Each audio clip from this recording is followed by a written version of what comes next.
Alright guys, panibagong araw at panibagong episode naman itong ating gagawin sa ngayon. Alright, so to, samahan nyo ako dito sa loob ng Teplex at alamin natin ngayon yung mga bawat exit nito, yung bawat labasan. Ayan, at kung ilan nga ba yung mga labasan dito sa loob ng Teplex patungo ng NLEX at EasyTech. Ayan, yung patungo ng Manila sa may southbound. Alright, at dito nga ako mag-umpisa sa may La Union, sa may Rosario. At dito rin yung patungo ng Baguio City, maging Angkenon Road. Alright, so dito tayo mag-umpisa sa rotondang ito. Alright, at ito nga yung papasok ng Teplex. So dito tayo mag-umpisa. At ito nga ating babagtasin itong loob ng Teplex. Ayan, alamin natin yung mga labasan dito sa loob ng Teplex patungo ng Manila, itong way na to. Alright, so guys, samahan nyo ako sa aking panibagong biyahe na to dito sa episode na to. Ayan, at ito nga ay patungo ng Manila at dito sa loob ng Teplex. Alright, so guys, let's go. Heto ang Rosario, La Union na aking tinatahak dahil nga ako itutungo ng Manila.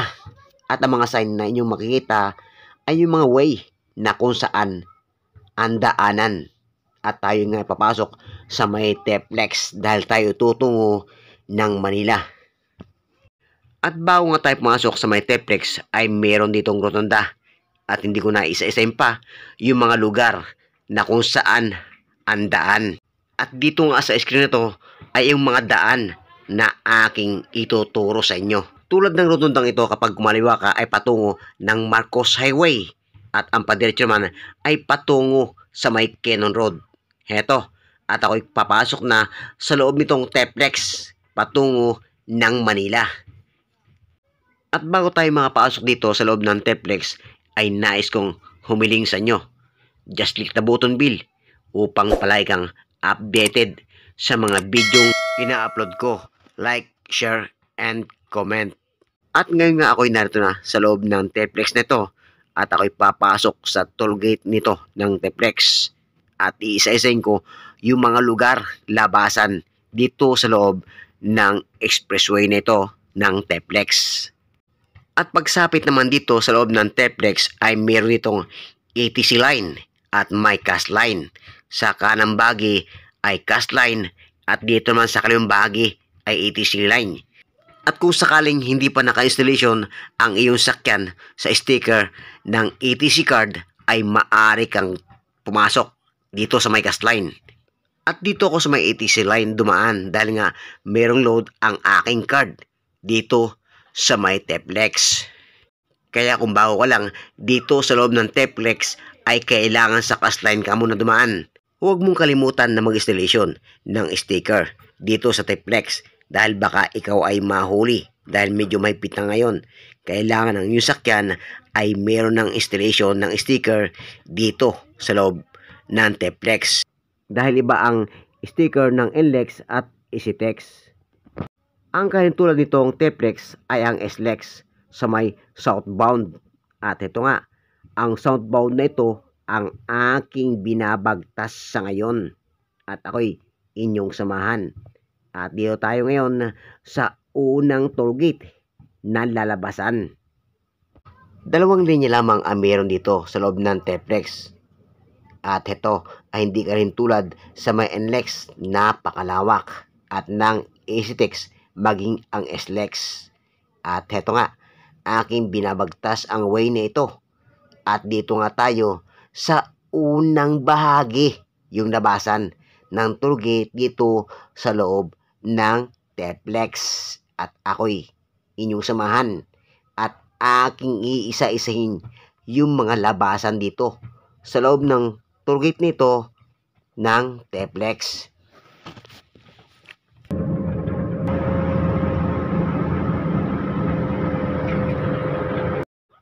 Ang payo ko lang mga pare ko at mga kabiyero, mayroong speed limit dito sa loob ng Teplex. At ito nga, ang kanang bahagi nito ay ang exit ng season. At ito nga, yung labasan.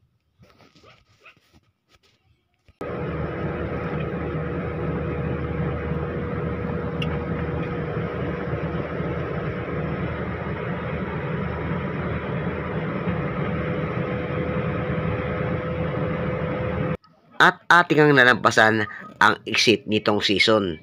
At dito naman tayo, yung sunod na labasan. At bago tayo lumabas, atin munang silayan ang kagandahan ng mga tanawin dito. At yung highway na ito ng Teplex. Maganda pala ang Teplex na ito. Makinis ang daan at walang lubak. Yung nga lang, medyo may kaliitan dahil dalawa lang ang linya dito. At dito naman tayo sa sunod na labasan. Walang iba kundi ang Puso Review, ang exit na ito. Ito yung pangalawang labasan dito sa loob ng Teplex. At tayo nga ay nagbula sa may Rosario.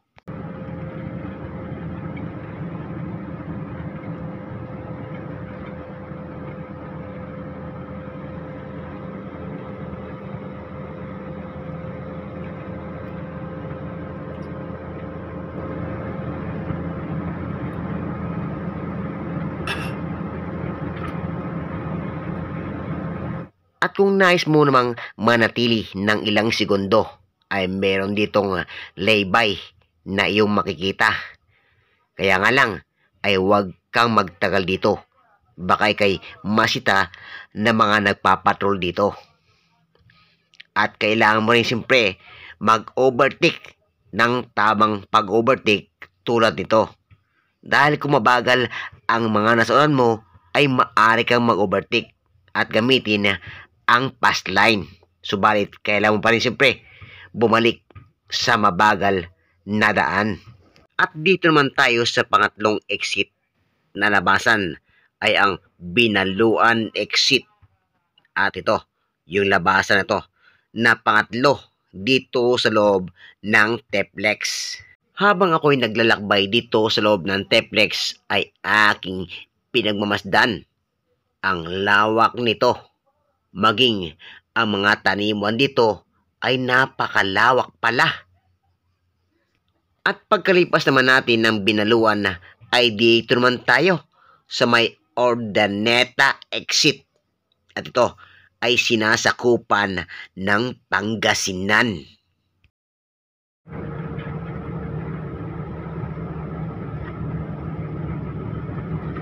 At kung ikaw ay tutungo ng Pangasinan ay heto ang Ordaneta exit. At itong mga tulay nito, akala mo ay tunnel. Pero hindi. Ito yung mga daanan na labasan at papasok nitong tollgate ng Teplex.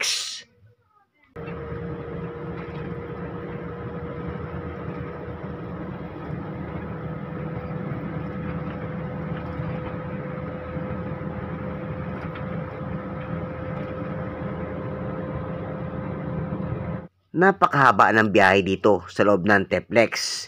Kung titingnan mo sa bidyong ito ay maikli lamang, pero ito ay mahaba. Kaya kung sakaling ikaw ay dadaan dito sa loob ng Teplex ay maaari kang magpahinga.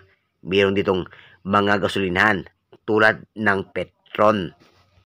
At maaari ka ring magpahinga sa laybay na ito. Dahil kung ikaw ay tutungo ng Baguio City, ay talagang napakahaba nito. Kaya nga ibang dumadaan dito ay nagpapahinga.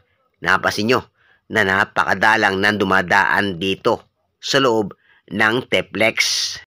Yung nga lang, ang biyahe sa Teplex ay napakadali at napakabilis. At tulad ng isang itong taniman nito ay napakalawak pala. Napakasipag ng mga taga rito. Meron ditong napakalawak na maisan. At dito naman tayo sa mahabang tulay na ito.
Pagkalipas natin sa mahabang tulay ay dito naman tayo sa may Carmen exit.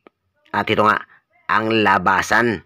Napaganda ng kalangitan nang ako'y napadpad dito sa loob ng Teplex. At ito nga ang Carmen exit sa kanang bahay ko. At pagkalipas nitong Carmen exit ay meron ditong tulay na ating lalagusan. At ito yung dinadaan ng mga sakyan na napasok sa loob ng Teplex at yung mga palabas. At aking napansin na mayroong 3 linya dito. Dahil nga siguro yung mga papasok ng tollgate. Dahil yung ibang nadaan natin ay halos 2 linya lang. Pero pagdating naman dito sa bandang unahan, eto, 2 linya na ulit. Patuloy ako sa aking biyahe dahil nga ako ay pabalik ng Manila. Eto, napansin ko naman ang kalawakan ng mga taniman ng palay. Ito rin pala ang ibang hanap buhay ng mga taga rito. At meron ditong laybay kung sakali ikaw ay nais magpahinga or mag-check ng iyong sakyan. Sa haba ng biyahe dito ay huwag kang manigurado sakyan mo. Kaya kailangan mo pa rin na mag-check ang iyong sasakyan. Halos magkabilaan ang mga taniman dito. Nangigitna itong daan na aking tinatahak. At dito naman tayo sa sunod na labasan o yung exit. At ano nga ba ang exit na ito? Ating alamin.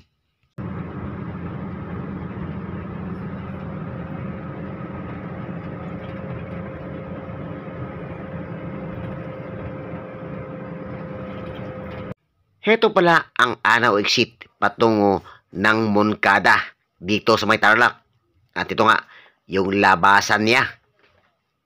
At tuloy pa rin tayo sa aking paglalakbay upang alamin ang mga tollgate o yung mga labasan dito sa loob ng Teplex. Sinamantala ko ang araw na to, kaya ito ay aking inaisa-isa yung mga tollgate na ito at upang aking ibahagi sa inyo. At ito nga, habang ako'y naglalakbay dito sa loob ng Teplex ay aking napansin itong mga taniman ito. Nag-umpisa pa lang sila ng kailang pagtatanim. Dahil ang pagtatanim ng mais ay kailangang linisin ng mabuti. At ang iba naman dito ay taniman ng mga tubo. At ito, yung aking napansin at aking ang tinutukan na habang ako'y naglalakbay dito sa loob ng Teplex na ito. At meron mang bago pa lang na itatanim. At pagsapit naman dito, ako'y nag-overtake sandali dahil medyo mabagal itong sakyan na ito na aking sinusundan. At kailangan pa rin bumalik sa kanang bahagi upang tayo hindi mahuli. Dahil minsan ang mga patrol minsan ay nasa likuran. At dito naman tayo sa sunod na exit. At ito yung labasan, ang Paniki exit patungo ng Ramos. At dito sa may Tarlac. At tika nga, bakit Paniki nga ba ang tawag sa lugar nito? Marami bang paniki dito?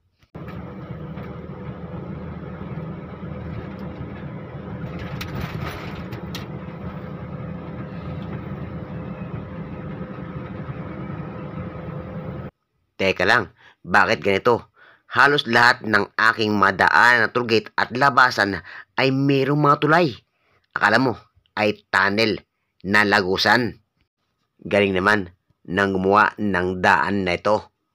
Pagkalipas nitong Paniki exit ay ating alamin naman kung anong kasunod ang exit na ating madadaanan. Halos taniman ang aking nadaanan dito sa gilid ng Teplex. Mapanorte at mapasouth ay aking napansin habang ako'y naglalakbay dito sa napakahabang baybayin nito ng Teplex.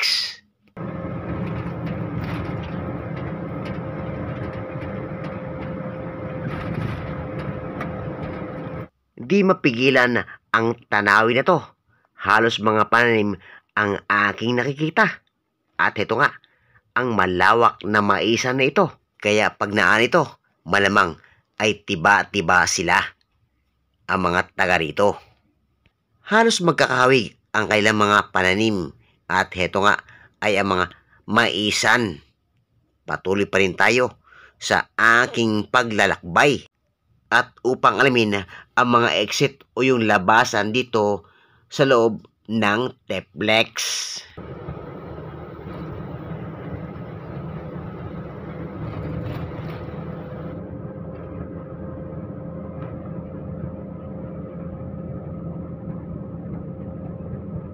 Heto na ang sunod na labasan at aking natanaw itong karatula na to.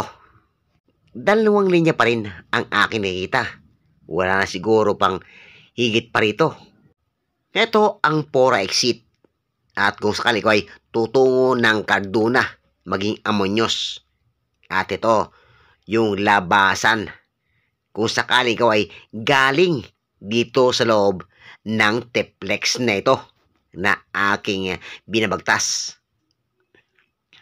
Ito, para mo kayatang biglang lumawak itong daan na to.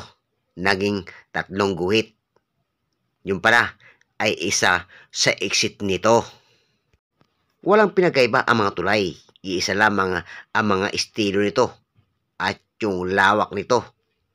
Akala mo ay tunnel kung iyong lalabasan. At akin namang abangan muli ang panibagong labasan o yung exit dito pa rin sa may loob ng Teplex.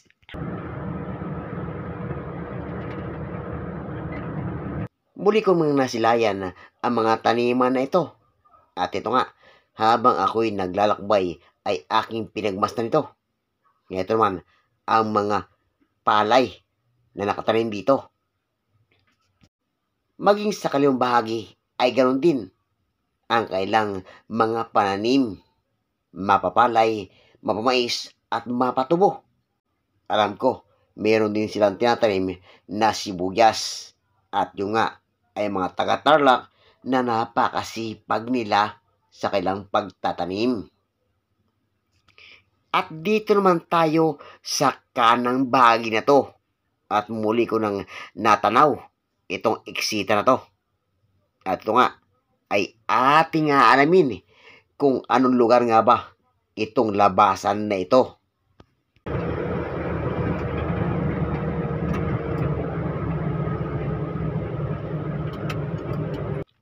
Teka lang, hindi pala labasan itong papasukan ko, kundi ito pala ay Petron. Kaya ito mga pare ko at mga kabihero, maaari kayong magpahinga dito sa gasoline station na to ng Petron. At ito nga ay tapatan lamang.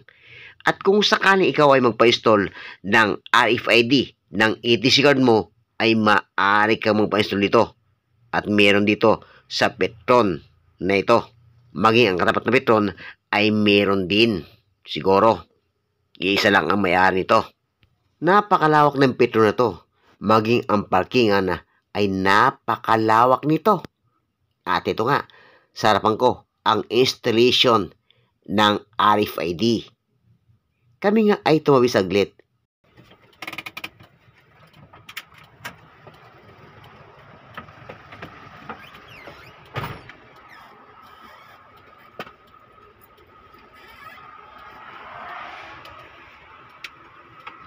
Kami nga ay dumaan sandali dito sa may Petron sa loob ng Teplex.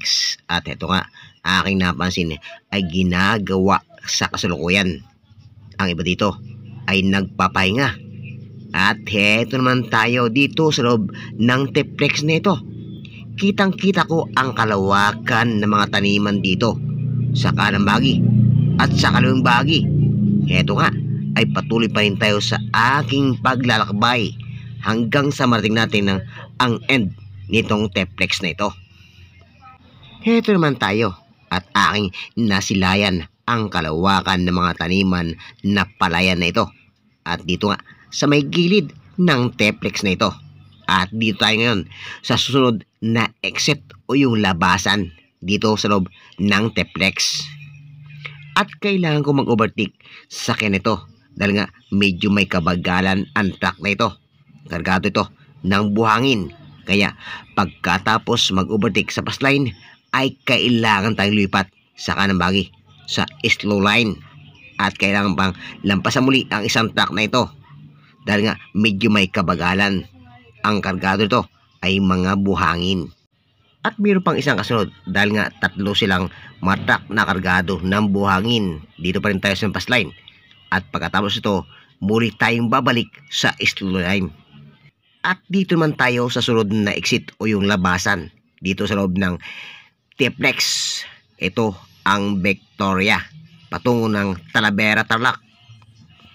At hindi pa rin mawala itong tulay na ito na ating madadaanan. At meron pa rin tayong truck na sinusundan. Kaya tayo dito sa may fast line ang ating gagamitin pangsamantala. At muli akong babalik sa kanang bahagi sa slow line.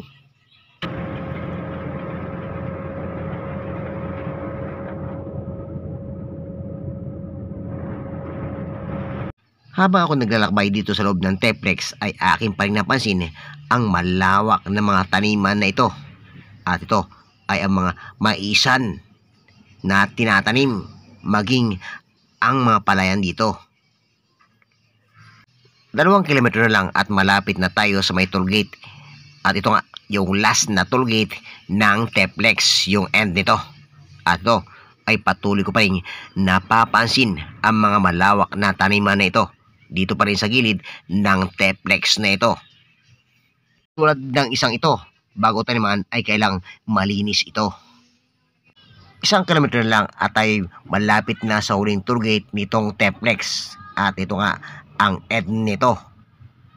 Kailangan pa rin ugaliing mag-reduce ng speed kapag malapit ka na sa toll gate. Aking nga natanaw itong toll gate ng TFLEX. Ito yung end niya at ito yung huling toll gate dito sa may TFLEX. At ang kasunod nito ay ang toll gate ng NLEX. At syempre, kailangan ugaling magbayad sa toll gate kung cash ang iyong babayaran. At ito nga ang cash nito ay sa kanang bahagi. At ang ETC line na mayroong load ang iyong RFID ay sa may kaliwa. Heto ang end ng toll gate ng TFLEX. May kalawakan din ang toll gate nitong TFLEX. At ito nga ay dito tayo sa may ETC line dahil mayroong load ang ating card. Dahil naka-installation ang sakyan nito na aking minamaniho. Kaya dito tayo sa may ETC card line sa bahagi na to. At kailangan pa rin nating intayin na umangat ang air nito dahil mayroon ditong iba na hindi umaangat. At kung sakaling mayroon kang sinusundan ay antayin na bumaba ang air nito bago kumabante. Heto yung uling tour gate ng TFLEX at ang sunod nito ay ang tour gate ng NLEX na patungo pa rin ng Manila. At patuloy nyo pa rin akong samahan dahil hanggang doon ang ating pagtatapos sa bidyong ito.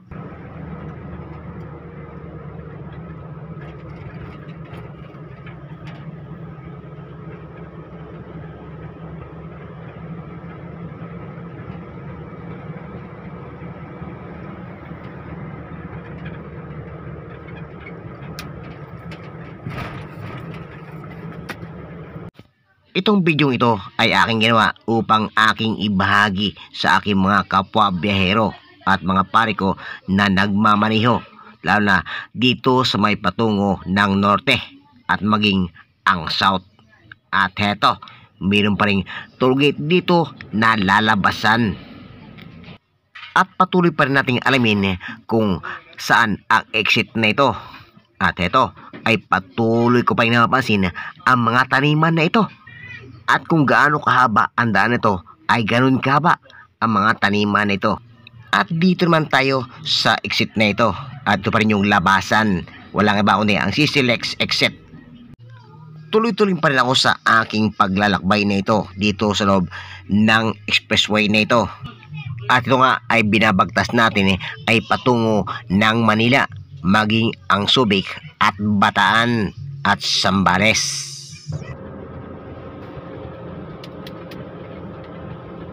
At kung sakaling ikaw ay tutungo ng Dilupihan, Bataan at Subic, ay heto nga, dito ang daan na ito. At ito ay tatagos sa may NLEX at EasyTex. Tulad ganito nga Clark, Subic, Angeles, Florida Blanca, maging Ampurak at ganoon na rin ang SBMA dito sa may Subic. At ito, yung labasan ng CCLEX exit.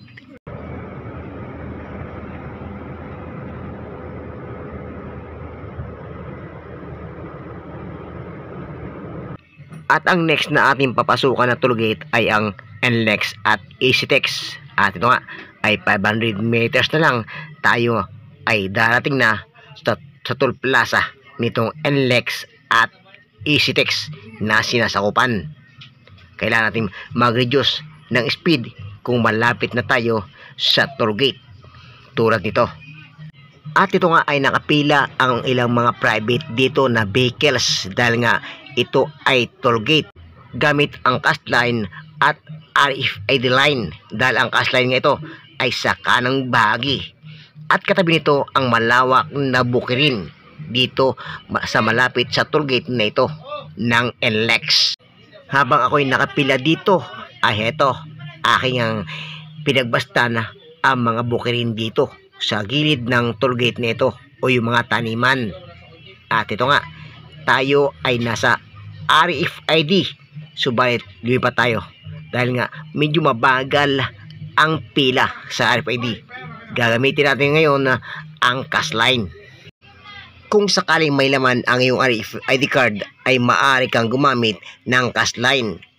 At kung walang load ang iyong RFID card ay maaari ka ring dumaan dito at may kukunin kang card upang umangat ang error nito.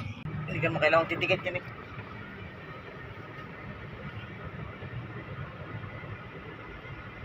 Hindi, pwede lang. Napasok ko dito dati. Babawas na naman yung sa ano.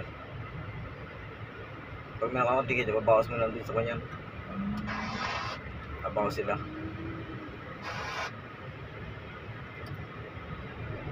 Guys, wait.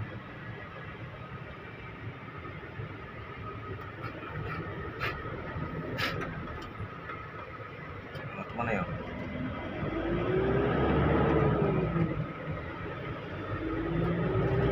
Nga sa akin yun eh.